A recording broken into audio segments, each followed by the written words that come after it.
Interim government ফর্মের ব্যাপারে ওনার সাথে আলাপ আলোচনা করে আমরা একটা ইন্টারিম গভর্নমেন্ট ফর্ম করে দেশ পরিচালনা করব। আমি আপনাদের কথা দিচ্ছি, সমস্ত হত্যা, সমস্ত অন্যায়ের বিচার আমরা করব। আপনারা সেনাবাহিনীর প্রতি আস্থা রাখেন, সশস্ত্র বাহিনীর প্রতি আস্থা রাখেন। আমি সমস্ত দায়িত্ব নিচ্ছি, আপনাদের জানমাল এবং আপনাদেরকে আমি কথা দিচ্ছি যে আপনারা আশাহত হবেন না। ইনশাল্লাহ আপনাদের যত দাবি আছে সেই দাবিগুলো আমরা পূরণ করব এবং দেশে একটা শান্তি শৃঙ্খলা ফিরিয়ে নিয়ে আসব।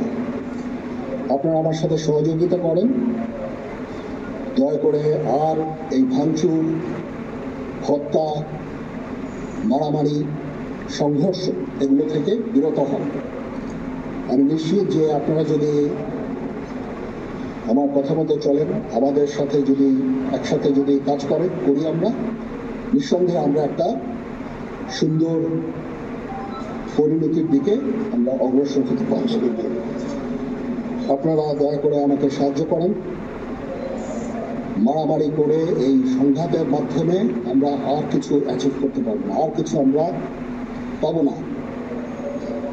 সুতরাং দয়া করে আপনারা সমস্ত ধ্বংসযজ্ঞ, সমস্ত অরাজকতা, সমস্ত সংঘর্ষ থেকে বিরত হন এবং ইনশাআল্লাহ আমরা সবাই মিলে একটা সুন্দর ভবিষ্যতের দিকে আমরা অগ্রসর হব। আমি আদেশ দিয়ে দিয়েছি, সেনাবাহিনী কোনো গোলাগুলি করবে না, পুলিশ কোনো গোলাগুলি করবে না। আমি আশা করছি যে আমার এই বক্তব্যের পরে পরিস্থিতি উন্নতি হবে, আমরা একটা সুন্দর পরিবেশের দিকে যাচ্ছি।